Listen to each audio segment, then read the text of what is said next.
ವೀಕ್ಷಕರೇ ನಮಸ್ಕಾರ, ನಾನು ನಿಮ್ಮ ವೆಂಕಟೇಶ್. ಇವತ್ತಿನ ಸಂಚಿಕೆಯಲ್ಲಿ ಏನಪ್ಪಾ ಅಂತೀರಾ, ನಾಯಿ ಮಾಂಸ ಬೆಂಗಳೂರಿನಲ್ಲಿ ಸದ್ದು ಮಾಡುತ್ತಿತ್ತು. ರಾಜಸ್ಥಾನ್ ಮೂಲದಿಂದ ತಂದು ದಂಧೆ ನಡೀತಾ ಇದೆ ಎಂದು ಪುನೀತ್ ಕೆರೆಹಳ್ಳಿ ಹಿಂದೂ ಕಾರ್ಯಕರ್ತ ಪೊಲೀಸರ ಸಮ್ಮುಖದಲ್ಲೇ ಪುನೀತ್ ಕೆರೆಹಳ್ಳಿ ಮತ್ತು ಅಬ್ದುಲ್ ರಜಾಕ್ ಇವರಿಬ್ಬರ ಮಾತಿನ ಚಕಮಕಿಯಲ್ಲಿ ಪುನೀತ್ ಕೆರೆಹಳ್ಳಿಯನ್ನು ಪೊಲೀಸರು ಅರೆಸ್ಟ್ ಮಾಡಿದ್ರು. ಮಾಜಿ ಸಂಸದ ಪ್ರತಾಪ್ ಸಿಂಹ ಮತ್ತು ಶಾಸಕ ಹರೀಶ್ ಪೂಂಜಾ ನೇತೃತ್ವದಲ್ಲಿ ಬಿಜೆಪಿ ಮತ್ತು ಹಿಂದೂ ಸಂಘಟನೆಯ ಕಾರ್ಯಕರ್ತರು ಬಸವೇಶ್ವರನಗರ ಪೊಲೀಸ್ ಠಾಣೆ ಎದುರು ಬುಧವಾರ ಪ್ರತಿಭಟನೆ ನಡೆಸಿದ್ರು. ಈ ಸಂದರ್ಭದಲ್ಲಿ ಎಸಿಪಿ ಚಂದನ್ ವಿರುದ್ಧ ಪ್ರತಾಪ್ ಸಿಂಹ ಗಂಭೀರ ಆರೋಪ ಹೊರಿಸಿದ್ರು.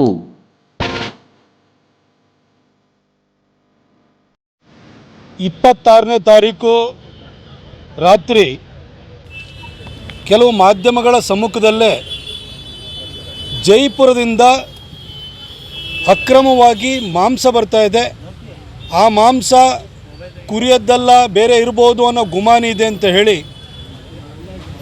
ಅಲ್ಲಿಗೆ ಮಾಧ್ಯಮಗಳು ಹೋಗಿದ್ದು. ಹಾಗೆ ಅದಕ್ಕೆ ಕಂಪ್ಲೇಂಟ್ ಆಗಿದ್ದಂಥ ಹಿಲಾಲ್ ಅಂತ 6 ತಿಂಗಳಿಂದ ಕಂಪ್ಲೇಂಟ್ ಕೊಟ್ಟಿದ್ರು. ಅವರು BBMP ಕಮಿಷನರಿಗೆ ಕೊಟ್ಟಿದ್ದರು, BBMPದು ಹೆಲ್ತ್ ಇನ್ಸ್ಪೆಕ್ಟ್ರಿಗೆ ಕೊಟ್ಟಿದ್ದರು, ಅದೇ ರೀತಿ ಪೊಲೀಸ್ ಕಮಿಷನರಿಗೆ ಕೊಟ್ಟಿದ್ದರು. ಎಲ್ಲ ಕಡೆ ಕಂಪ್ಲೇಂಟ್ ಕೊಟ್ಟು ಕೊನೆಗೆ DK ಶಿವಕುಮಾರ್ ಅವ್ರಿಗೂ ಕೊಟ್ಟಿದ್ದರು, ಹೆಲ್ತ್ ಮಿನಿಸ್ಟ್ರಿಗೂ ಕೂಡ ಕೊಟ್ಟಿದ್ದರು, ದಿನೇಶ್ ಗುಂಡೂರಾವ್ ಅವ್ರಿಗೆ ಕೊಟ್ಟಿದ್ದರು. ಏನೂ ಕೂಡ ಕ್ರಮ ಆಗಲಿಲ್ಲ ಅಂತೇಳಿ ಹೇಳಿ ಸ್ಥಳಕ್ಕೆ ಪುನೀತ್ ಕೆರೆಹಳ್ಳಿಯವರು ಹೋಗಿದ್ದರು. ಅಲ್ಲಿ ಮಾಂಸ ಅದು ಪ್ಯಾಕ್ನಲ್ಲಿ ಬಂದು ಬಿದ್ದಿರೋದನ್ನು ನೋಡಿ ಅಲ್ಲಿ ಹೊಯ್ಸಳದವರು ಇದ್ದರು, ಅವರಿಗೂ ಕೂಡ ಗಮನಕ್ಕೆ ತಂದಾಗ ಅವರು 112ಗೆ ಕಾಲ್ ಮಾಡಿ ಅಂತ ಹೇಳಿ ಅವರೇ ಸೂಚನೆ ಮಾಡಿದಾಗ ಫೋನ್ ಮಾಡಿ ಕೊನೆಗೆ ಹೆಲ್ತ್ ಇನ್ಸ್ಪೆಕ್ಟ್ರು ಕೂಡ ಬಂದಿದ್ದಾರೆ. ಬಂದಾದಮೇಲೆ ಸ್ಥಳಕ್ಕೆ ದಿಢೀರ್ ಅಂತೇಳಿ ಹೇಳಿ ಅಬ್ದುಲ್ ರಜಾಕ್ ಬಂದಿದ್ದಾರೆ. ಅಬ್ದುಲ್ ರಜಾಕು ಮಾಂಸವನ್ನು ಅವರೇ ತರ್ತಾಯಿದ್ದಾರೆ ಅನ್ನೋದಕ್ಕೆ ಅವ್ರ ಹತ್ರ ಏನೂ ಕೂಡ ಯಾವುದೇ ದಾಖಲಾತಿಗಳಿಲ್ಲ. ಆದರೆ ಬಂದು ಅಲ್ಲಿ ಒಂದು ದೊಂಬಿ ನೇಪ್ಸೋಕ್ಕೆ ಪ್ರಾರಂಭ ಮಾಡಿದ್ದಾರೆ. ಆಗ ಪುನೀತ್ ಕೆರೆಹಳ್ಳಿ ಅವರು ಕೂಡ ಪಟ್ಟಿ ಹಿಡಿದು ಅದನ್ನು ಓಪನ್ ಮಾಡಬೇಕು, ಅದು ಟೆಸ್ಟಿಂಗ್ ಆಗಬೇಕು, ಏನು ಕನ್ಸೈನ್ಮೆಂಟ್ ಮಾಂಸ ಬಂದಿದೆ ಪ್ಯಾಕ್ಗಳಲ್ಲಿ ಅದನ್ನು ಕೋಲ್ಡ್ ಸ್ಟೋರೇಜ್ ಗೌರ್ಮೆಂಟ್ ಕೋಲ್ಡ್ ಸ್ಟೋರೇಜಿಗೆ ಕಳಿಸ್ಬೇಕು ಅಂತ ಇವರು ಪಟ್ಟಿ ಹಿಡಿದಿದ್ದಾರೆ. ಒಂದು ಉದ್ವಿಗ್ನ ವಾತಾವರಣನೂ ಕೂಡ ಸೃಷ್ಟಿಯಾಗಿದೆ. ಯಾಕೆಂದರೆ ಅದನ್ನು ಓಪನ್ ಮಾಡಲಿಕ್ಕೆ ನಾನು ಯಾವುದೇ ಕಾರಣಕ್ಕೆ ಬಿಡಲ್ಲ ಅಂತೇಳಿ ಅಬ್ದುಲ್ ರಜಾಕ್ ಅವರು ಕೂಡ ತುಂಬ ಆಕ್ರಮಣಕಾರಿಯಾಗಿ ಬಂದಿದ್ದಾರೆ. ಈ ಎಲ್ಲ ಘಟನೆ ಆದ ನಂತರ ಪೊಲೀಸರು ಬಂದು ಇಲ್ಲಿ ಒಂದು ಇನ್ಫಾರ್ಮೆಂಟ್ ಆಗಿ ಬಂದಿದ್ದಂತಹ ಪುನೀತ್ ಕೆರೆಹಳ್ಳಿ ಅವ್ರನ್ನ ತೆಗೆದುಕೊಂಡೋಗಿ ಅವರನ್ನು ಸ್ಟೇಷನಿಗೆ ಕರ್ಕೊಂಡು ಬಂದು ಅವ್ರ ಮೇಲೆ FIR ಮಾಡಿ ಅವ್ರನ್ನ ತಕ್ಷಣಕ್ಕೆ ಮ್ಯಾಜಿಸ್ಟ್ರೇಟ್ ಎದುರುಗಡೆನೂ ಕೂಡ ಪ್ರೊಡ್ಯೂಸ್ ಮಾಡ್ದಲೆ ಅವ್ರನ್ನ ಒಂದು ಕಾಟನ್ಪೇಟೆ ಪೊಲೀಸ್ ಸ್ಟೇಷನಲ್ಲಿ ಒಂದು ರೂಮಿಗೆ ಕರ್ಕೊಂಡೋಗಿ ಅವ್ರನ್ನ ಬಟ್ಟೆ ಬಿಚ್ಚಿ ಅವರನ್ನು ನಗ್ನವಾಗಿ ನಿಲ್ಲಿಸಿ ಅವರಿಗೆ ಹಿಂಸೆ ಕೊಡುವಂಥದ್ದನ್ನು ACP ಚಂದನ್ ಮಾಡಿದ್ದಾರೆ ಅಂತೇಳಿ ಸ್ಪಷ್ಟವಾಗಿ ಪುನೀತ್ ಆರೋಪನೂ ಕೂಡ ಮಾಡಿದರು. ಹಾಗೆ ಮಾಧ್ಯಮಗಳಲ್ಲೂ ಕೂಡ ಅದು ಪ್ರಕಟನೂ ಕೂಡ ಆಗಿದೆ. ಯಾವುದೇ ಘಟನೆ ನಡೆದಾಗ ಇದೇನು ಟೆರರಿಸ್ಟ್ ಆ್ಯಕ್ಟಿವಿಟೀಸ್ ಅಲ್ಲ. ಆ ಘಟನೆ ನಡೆದಾಗ ಸ್ಥಳಕ್ಕೆ ಪಬ್ಲಿಕ್ ಇಂಟ್ರೆಸ್ಟಿಂದ ಸಾರ್ವಜನಿಕರ ಹಿತದೃಷ್ಟಿಯಿಂದ ಪುನೀತ್ ಅಲ್ಲಿ ಹೋಗಿದ್ದರು.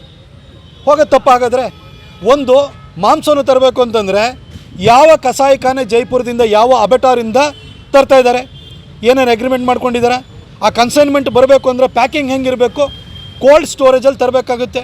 ನೀವು ಥರ್ಮಾಕೋಲಲ್ಲಿ ಐಸ್ ಕ್ಯೂಬನ್ನು ಹಾಕಿಬಿಟ್ಟು ಅದರೊಳಗಡೆ ಮಾಂಸವನ್ನು ತರ್ತಾಯಿದ್ರೆ ಅದು ತಿನ್ನೋಕ್ಕೆ ಯೋಗ್ಯವಲ್ಲ. ಅದನ್ನು ಕೂಡ ಅದು ಕುರಿನೋ ಅಥವಾ ನಿಮಗೆ ಬೇರೆದೋ ಮಾಂಸನೋ ಅದು ಬೇಡ, ಆದರೆ ಅವ್ರು ತರ್ತಾರಂಥ ರೀತಿಯೇ ತಿನ್ನೋಕ್ಕೆ ಯೋಗ್ಯ ಅಲ್ಲ ಅಂತ ಆಗಿತ್ತು. ಇದ್ರ ಬಗ್ಗೆ ಕ್ರಮ ತೆಗೆದುಕೊಳ್ಬೇಕು. ಮತ್ತು ಅದ್ರ ಮೇಲೆ ಏನು ಅಗ್ರೆಸಿವ್ ಆಗಿ ಬಂದ್ರಲ್ಲ ಅಬ್ದುಲ್ ರಜಾಕ್ ಅವ್ರ ಮೇಲೆ ಕ್ರಮ ಜರುಗಿಸೋದು ಬಿಟ್ಟು ಸಾರ್ವಜನಿಕರ ಹಿತದೃಷ್ಟಿಯಿಂದ ಅಲ್ಲಿಗೆ ಹೋಗಿ ಈ ರೀತಿ ನಡೀತಾ ಇದೆ, ಅಕ್ರಮವಾಗಿ ಒಂದು ಮಾಂಸವನ್ನು ತರ್ತಾಯಿದ್ದಾರೆ ಅನ್ನೋದನ್ನು ಜನಕ್ಕೆ ಮನವರಿಕೆ ಮಾಡಿಕೊಡ್ಲಿಕ್ಕೆ ಹೋದಂತಹ ಪುನೀತ್ ಕೆರೆಹಳ್ಳಿಯವ್ರನ್ನ ಅನಾಮತಿ ಕರ್ಕೊಂಡು ಬಂದು ಇವತ್ತು FIR ಹಾಕಿದ್ದಾರೆ.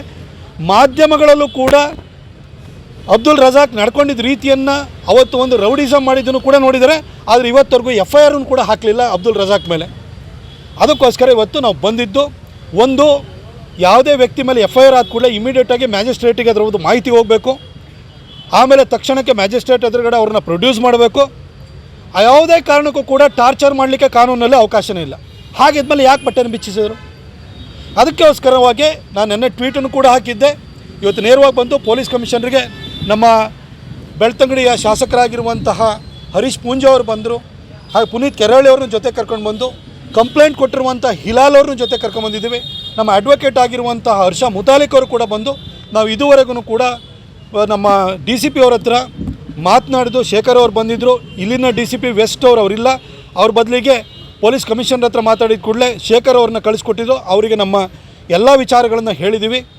ತಕ್ಷಣಕ್ಕೆ ಅಬ್ದುಲ್ ರಜಾಕ್ ಮೇಲೆ FIR ಆಗಬೇಕು ಹಾಗೂ ACP ಚಂದನ್ ಅವ್ರ ಮೇಲೆ ಎನ್ಕ್ವೈರಿನ ಇನಿಷಿಯೇಟ್ ಮಾಡಬೇಕು ಅಂತ ಹೇಳಿ ನಾವು ಕೇಳ್ಕೊಂಡಿದ್ವಿ. ಸರ್, ನಿಮ್ಮ ಮೇಲೆ ಒಂದು ಆರೋಪ ಇದೆ ಸರ್, ಏನಂದರೆ ನಿಮ್ಮ ಉದ್ದೇಶ ಒಳ್ಳೇದಿದೆ, ಆದರೆ ನೀವು ವಾರ್ನಿಂಗ್ ಮಾಡೋ ರೀತಿ ಚಂದನ್ ಅವರಿಗೆ ಹೇಳಿದ್ದೀರಾ ಅಂತ.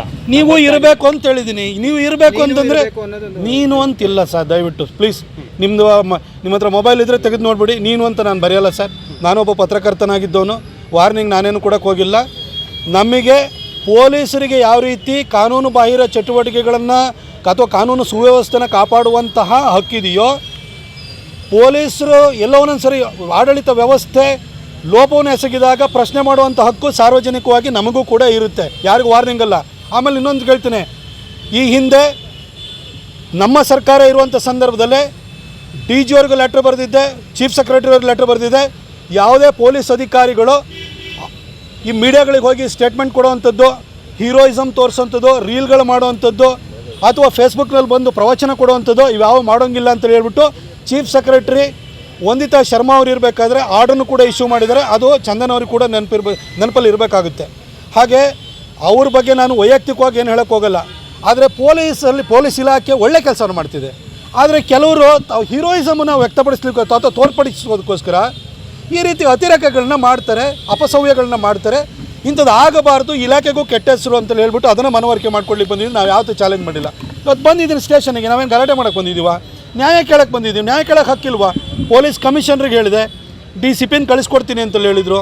ಅವರು DCP ಅವರದ್ದು ಎದುರುಗಡೆ ಹೊತ್ತು ನಾವು ಶಾಂತಿಯುತವಾಗಿ ಸಮಾಧಾನದಲ್ಲೇ ನಮ್ಮ ಎಲ್ಲ ವಿಚಾರಗಳನ್ನು ಅವ್ರು ಮುಂದಿಟ್ಟು ಬಂದಿದ್ದೀವಿ. ಇದುವರೆಗೂ ಯಾಕಾಗಿ ಅಬ್ದುಲ್ ರಜಾಕ್ ಅವ್ರನ್ನ ಅರೆಸ್ಟ್ ಮಾಡಿಲ್ಲ ಅಂತ ನಾವು ಕೇಳಿದ್ದೀವಿ. ಈಗ ಆ ಮಾಂಸದ ಬಗ್ಗೆ ಅನುಮಾನ ಇದೆ, ಅದ್ರ ತನಿಖೆ ಆಗಲಿ, ಟೆಸ್ಟಿಂಗ್ ಆಗಲಿ, ಫುಡ್ ಇನ್ಸ್ಪೆಕ್ಟರ್ ಅದ್ರ ಬಗ್ಗೆ ವರದಿನೂ ಕೊಡಲಿ, ಮುಗೀತು. ನಾವು ಅದಕ್ಕಿಂತ ಜಾಸ್ತಿ ಯಾರಿಗೂ ಧಮಕಿ ಹಾಕಕ್ಕೆ ಬಂದಿಲ್ಲ. ಆದರೆ ಈಗ